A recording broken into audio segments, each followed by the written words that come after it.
पाहून माणसे थर थर थर कापती या म्हातारेला पाहून माणसे थर थर थर कापती एकदा का प्राण चालला घेऊन त्याला करा किती विनंती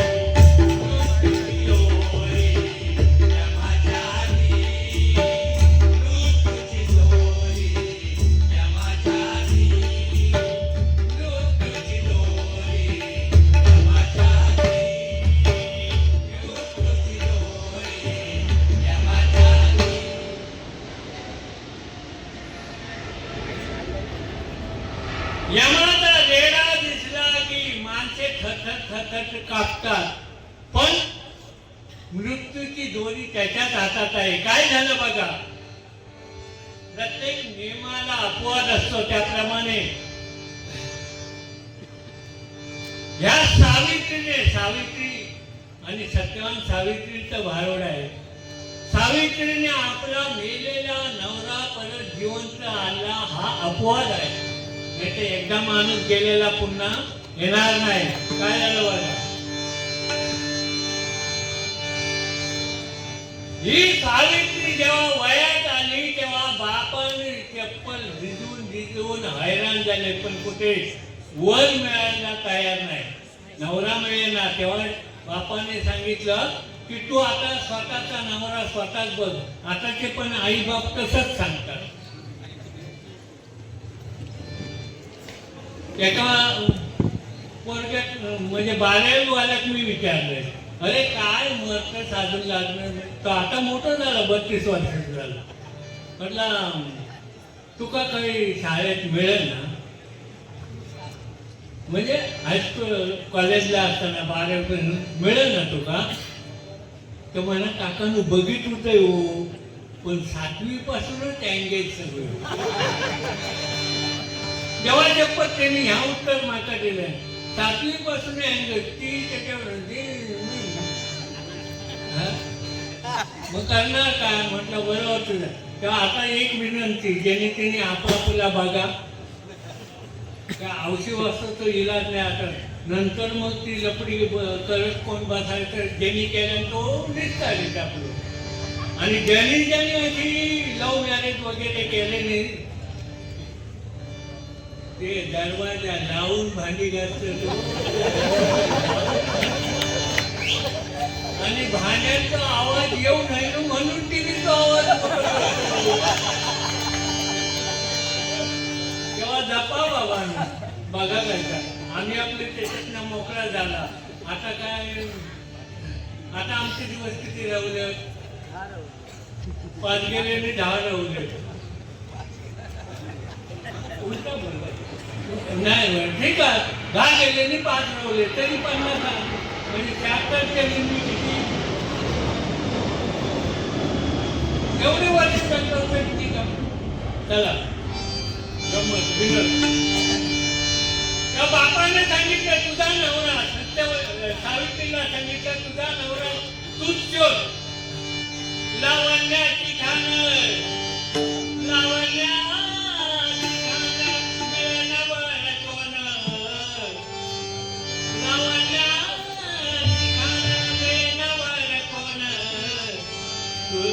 तुला जो पसंत पोरी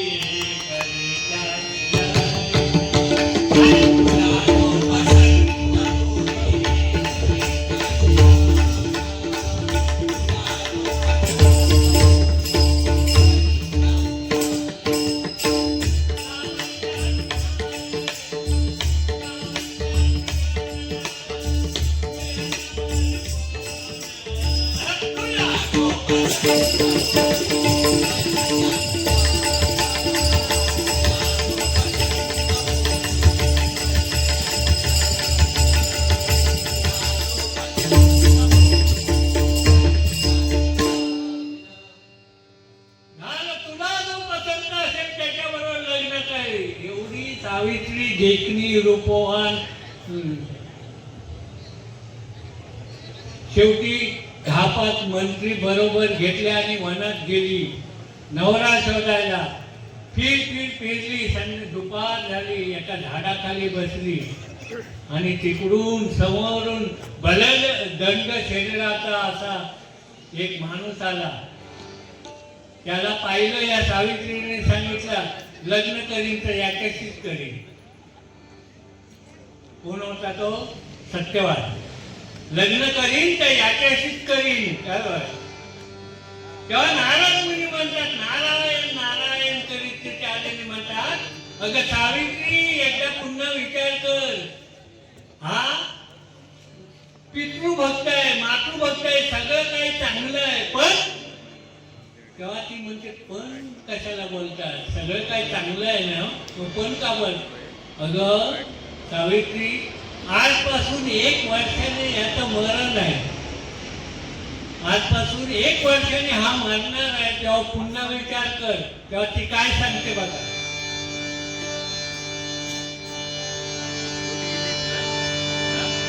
काय नाराज मुनी म्हणतात, तुझा बाप अश्वपती, तुझा बाप अश्वपती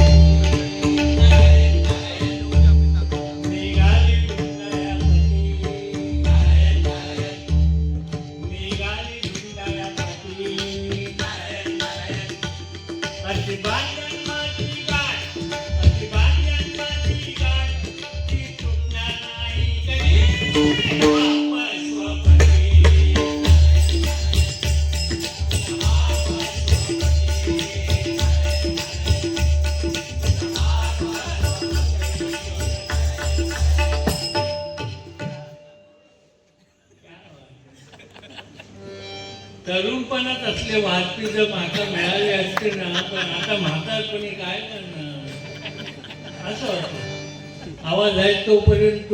आणि एक लक्षात ठेवा तुम्ही युट्यूबर्स वाले जाऊया ना, तुम्ही पण लक्षात ठेवा, ह्यांना पैसे द्यायचे नाही.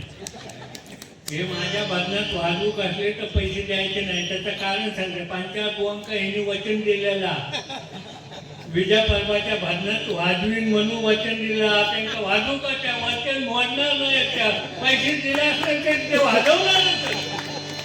हा त्यांचं जेवढं महाग आहे झालं बाबा. नारद मुनी सांगितलं की हा 1 वर्षाने मारणार आहे. तेव्हा विचार कर पुन्हा. तेव्हा काय सांगते बघा.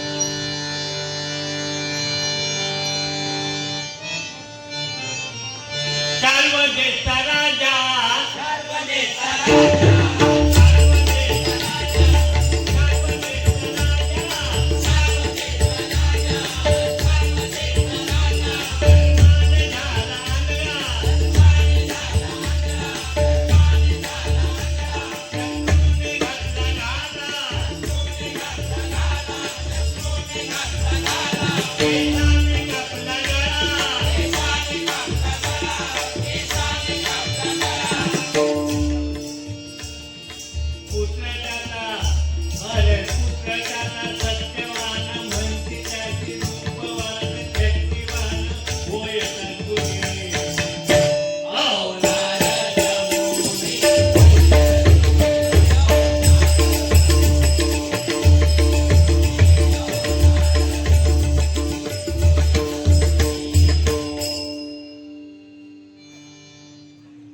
मातृभक्त आहे, पितृभक्त आहे, सगळं काही चांगलं आहे, पण 1 वर्षाने याचा मृत्यू आहे असं सांगितल्याबरोबर ती काय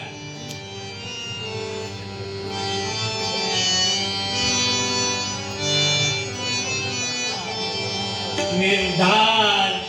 सावित्रीने काय सांगितलं बघा. म्हणून ती पतिव्रत आहे. निर्धार करते मी नारद मुनी, निर्धार करते मी नारद मुनी, निर्धार करते मी नारद मुनी, निर्धार करते मी नारद मुनी.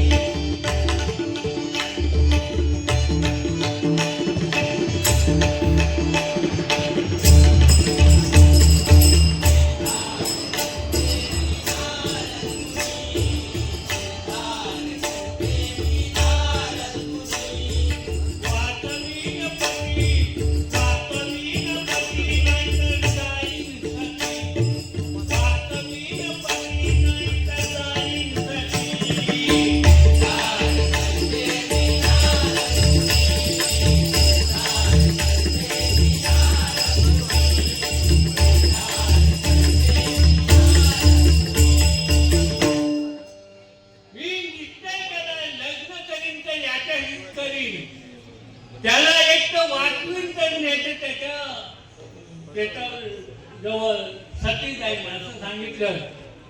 नारद म्हणजे बघ बाबा काय ते, मी आपलं माझं सांगण्याचं काम केलं आणि शेवटी व्हायचं ते झालं. सत्यवान सावित्री जरा धावदौर घालते, वेळ बराच झालाय म्हणून धावदौर घालते. धावदौर म्हणतात ते का गोष्ट.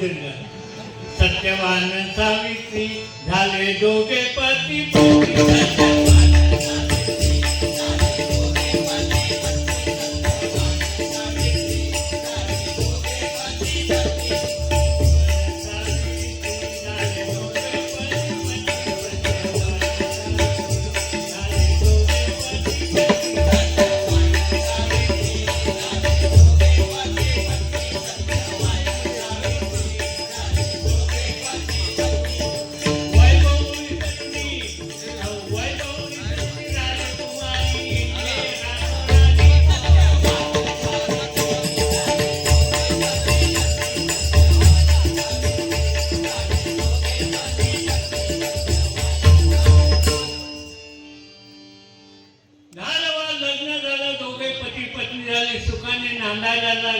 एक दिवस असा आला, काय झालं की अगदी बरोबर महिने तिथी सगळं मोजत होती. 1 वर्ष आजपासून 1 वर्ष कधी होणार बघा. महिने तिथी अहो महिने तिथी राशी मोजित होती एक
फक्त 3 दिवस बाकी राहिले होते. 3 दिवस बाकी राहिले होते आणि अशा वेळी ज्येष्ठातल्या पौर्णिमेचे 3 दिवस बाकी असताना एका पायावर ती सावित्री उभी राहून जप करत होती. देवाचा धावा करत होती. तिला माहिती होतं नारद मुनी बोलले ते खोटं होणार नाही, म्हणून तिने ठरवलं की एक तर नवऱ्याला जिवंत करी नाहीतर सती जाईल. शेवटी व्हायचं ते झालं. रानात एकदा सत्यवान गेलेला असता झाडाच्या बुंद्याखाली आपसूक कोसळला. आता ह्या दंतकथा काही जण त्याला दंश झाला वगैरे वगैरे, पण प्राण गेला एवढं खरं. पण शेवटी काय झालं बघा, यम सत्यवानाचे प्राण घेऊन पुढे चाललेला असताना ही मागवून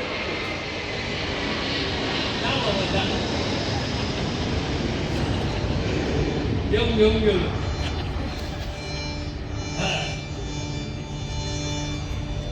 ही मागावून त्याचे जाते. तेव्हा यम काय सांगतो तिला बघा, ये बाय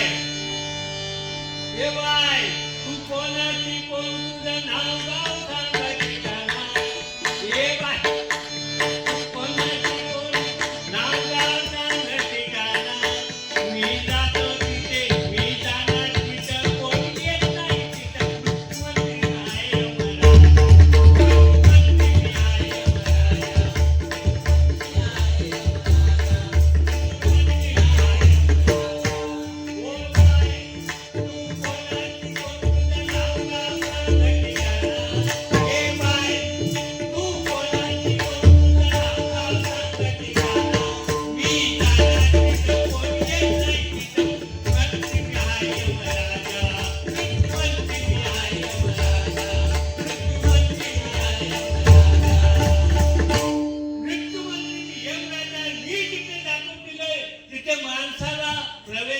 नाही. जसं एका घरामध्ये एक मरणोसक्त माणूस एकदम टेकलेला 90-100च्या आसपास गेलेला, 1-5 मिनिटात त्याचे प्राण जातील असा माणूस होता. यम आला त्याचे प्राण न्यायला. आपले 2 दूत बरोबर घेऊन आला आणि येता त्या घरात जाऊन त्या माणसाचे प्राण आणायचे होते. 2 यमाच्या बरोबर दूत होते, ते बरोबर होते. लांब रस्त्यावर उभा राहिला तेव्हा ते दूत विचारतात यमाला, महाराज आपण का थांबलात? महाराज आपण का थांबलात? तेव्हा यमराज आपल्या दूतांना सांगताय, काय सांगताय? अरे आपण ज्या माणसाचे प्राण आणायला जातोय त्या ठिकाणी भजन चालू आहे, त्या ठिकाणी भजन चालू आहे. आणि ज्या ठिकाणी भजन चालू असते, पूजन कीर्तन नामस्मरण ज्या ठिकाणी चालू असते तेथे यम येऊ शकत नाही. त्या घरामध्ये भजन चालू आहे तिथे आपल्याला जाता येणार नाही. ते भजन संपल्यानंतर, म्हणजे भजन हे असं आहे, हरिनाम हे असं आहे की काही वेळापुरतं तरी प्राण वाचवू शकते. त्या माणसाचे ते भजन संपापर्यंत प्राण वाचले, याला भजन म्हणतात.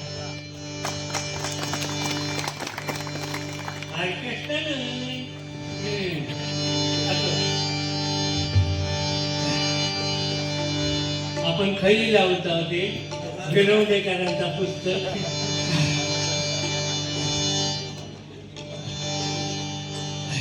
मी जिथे जातो तिथे माणसाला चान्स नाही, किंवा तू आपली मागे जा. कोणाला सांगतो सावित्री तू मागे जा, माझ्या बरोबर येऊ नकोस, पण ती काय पाठ सोडायला तयार नाही.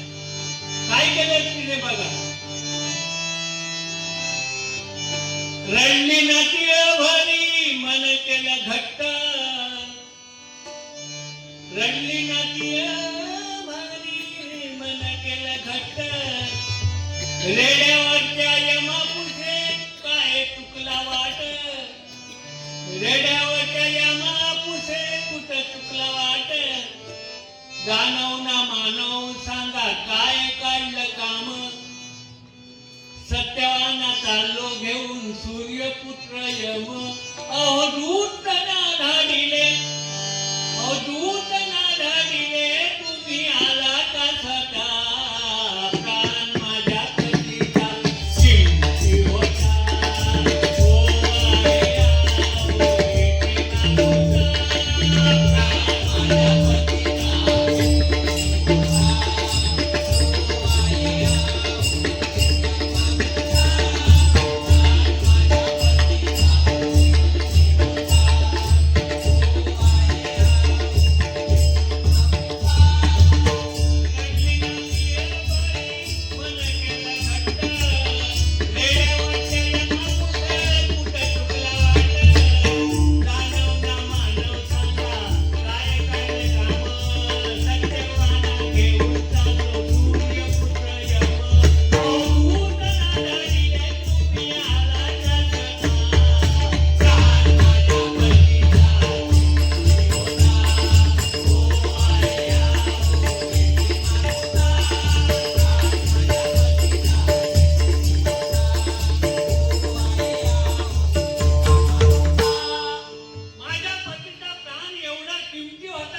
आपले दूत पाठवता, पण माझ्या पतीचा प्राण एवढा किमती होता की काय?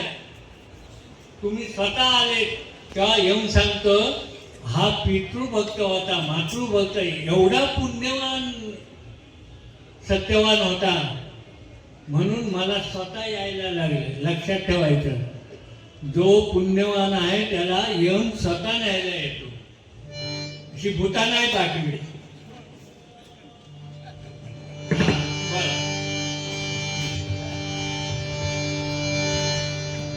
त्याच्या पितृभक्तीमुळे मातृभक्तीमुळे सगळा तो पुण्यवान होता म्हणून मला स्वतः यायला लागलं. तेव्हा तेव्हा ही काय सांगते सावित्री बघा, पतिविना पत्नीला नाही जगी मोल. त्या पांचाळभुवांची काय कृपा झाली आमच्यावर, कसले चाली लावले. म्हणजे मी तुम्हाला सांगतो, स्पष्ट एक बोलतो, कोणते राजाभाऊ शेगवेकर म्हणून एक चांगले गायक आहेत, चांगले गायक राजाभाऊ रत्नागिरीचे. त्यांनी असे उद्गार काढले की परशुराम सुतार हा मेरू पर्वत आहे, ते जोपर्यंत आहेत तोपर्यंत त्यांच्याकडून घ्या बाबा, पुन्हा नाही मिळणार ते, त्यांचे उद्गार. आणि दुसरी गोष्ट काय एक बोलले ते, हा माणूस चुकून सुताराच्या अवलादीत जन्माला आला, चुकून. हा प्रत्यक्ष ब्राह्मण जातीमध्येच जन्माला, म्हणजे ते आपण किती श्रेष्ठ समाज ते बघा. ब्राह्मण कुळातच त्याचा जन्म होणार होता, पण चुकून सुतार जातीत आला, हे त्यांचे उद्गार. आणि असे गुरु मला मिळाले. एक बारीकसा चुटका सांगतो, घडलेली हकीकत. 1992 सालची, 92-93 मध्ये कणकवलीत कदम आणि पांचाळभुवांचं भजन होतं. आणि माझे मोठे भाऊ त्याच वर्षी वारलेले होते, त्यामुळे 1 वर्ष मी भजन केलेलं नाही अजिबात. आणि पण त्या भजनाला मी कणकवलीत गेलो होतो, हेच वाजवायला होते.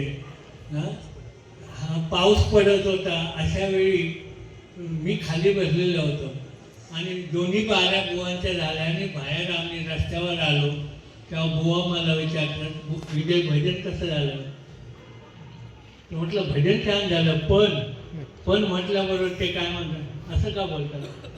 म्हटलं बुवा, तुम्हाला राग आला तरी चालेल, त्या भजनामध्ये दोन्ही बुवांना एवढ्या शिव्या घातल्या आहेत एकमेकाला, दोघांनी, कदम बुवाने आणि पांचाळभुवाने. त्या अनंत सरवेलकरांनी ते कट करून टाकलंय ते बारेमध्ये. तेव्हा मी सांगितलं, म्हटलं तुम्हाला 20-20 हजार रुपये देऊन इथे आणले, ते तुमच्या शिव्या ऐकायला नाही. तुमच्याकडून आमच्या गावच्या मुलांना बुवांना काहीतरी मिळावं, संगीत मिळावं ह्याच्यासाठी. तेव्हा तू बोलतोस ते खरं आहे रे, पण माझ्या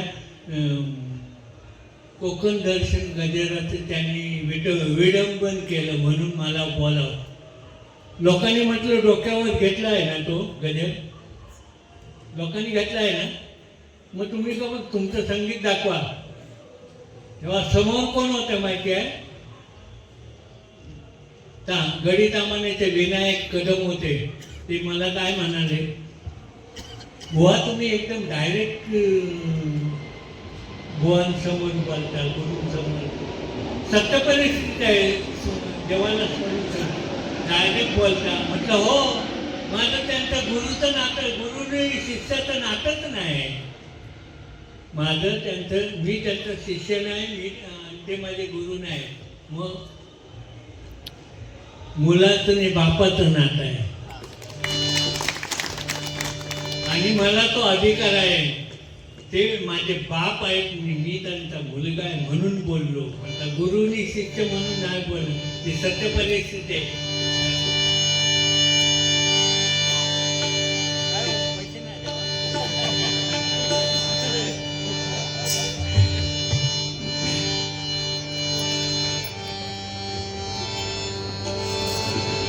पती विना पत्नीला नाही जगी मोल. माझी या लग्नाला, यमाला सावित्री सांगते, माझी या लग्नाला 1 वर्षही ना झालं. मी विधवा झाल्यावर तुला वाटेल का रे बरं? यमाला सांगते, मी विधवा झाल्यावर तुला वाटेल का रे बरं? यमराजा तू मजला सांग. मगापासून अवोदावो करत होते, आता एकेरीवर आले नेमके. तो म्हणतो, अरे मला ही अवधाव करत होती आता असं काय तेव्हा काय झालं पुढे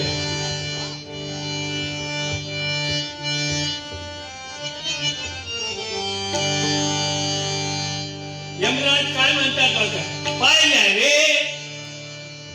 रे मुली मी असंख्य जगी पाहिल्या रे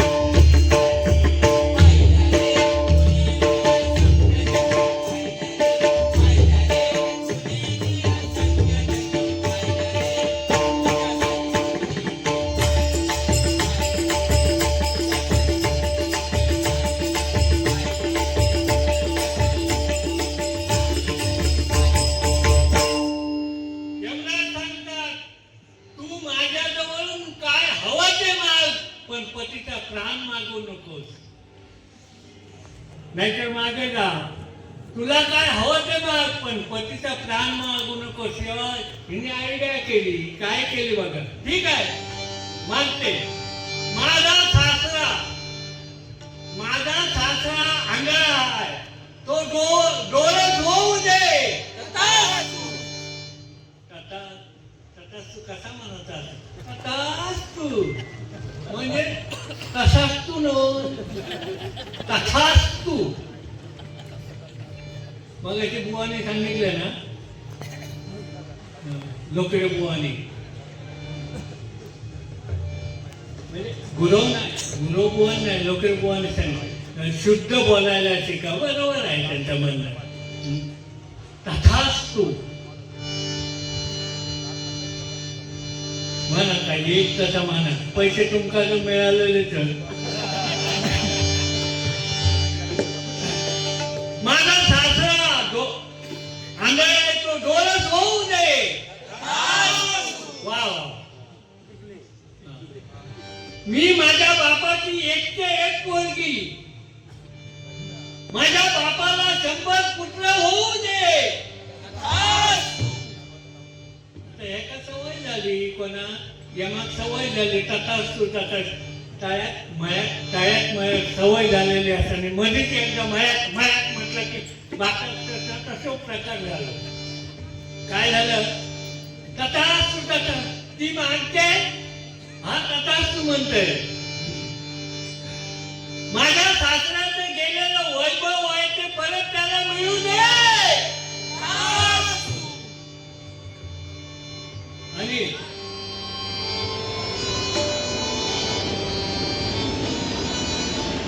आणि काय मागितलं बरं का 100 पुत्र व्हावे मला माझ्या पतीपासून 100 पुत्र व्हावे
अरे माझ्या मला पतीपासून याने ती सवय झालेली तटास्तू करी ती एकदम तटास्तू वर जाऊन मोकळा झाला.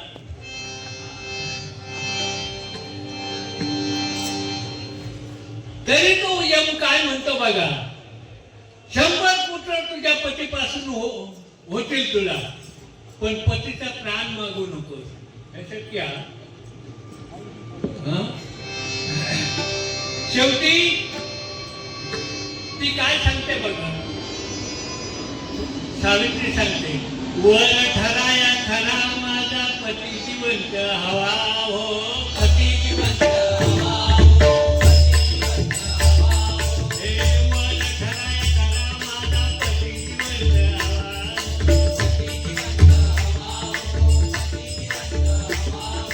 नाहीतर पट्टा लागेल केला जगी तुमच्या यमदेवा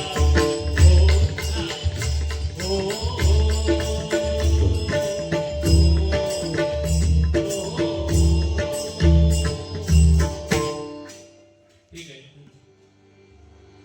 त्यांनी जास्त वेळ ऐकलेलं नाही.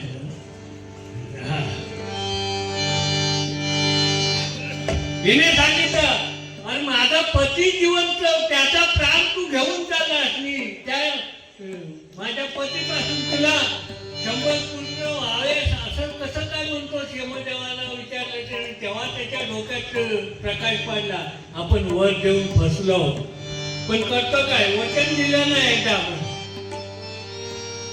तपापाला यमतेची ऐकून प्रज्ञा, तपापाला यमतेची ऐकून प्रज्ञा, तपापाला यमतेची ऐकून प्रज्ञा, तपापाला यमतेची ऐकून प्रज्ञा, मन सावित्री माने तुझी आज्ञा, मन सावित्री माने तुझी आज्ञा, मन सावित्री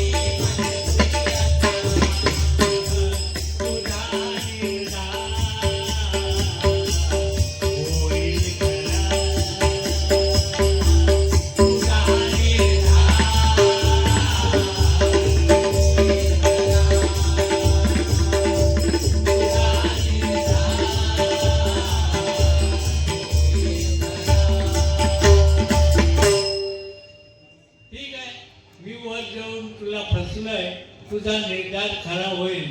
तेव्हा काय यमाने काय केलं बघ,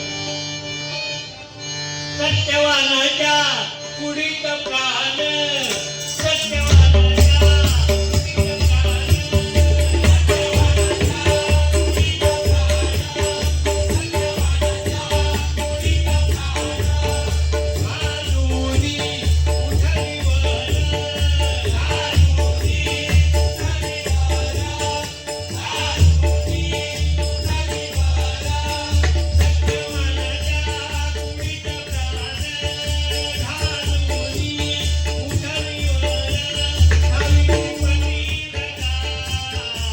संपली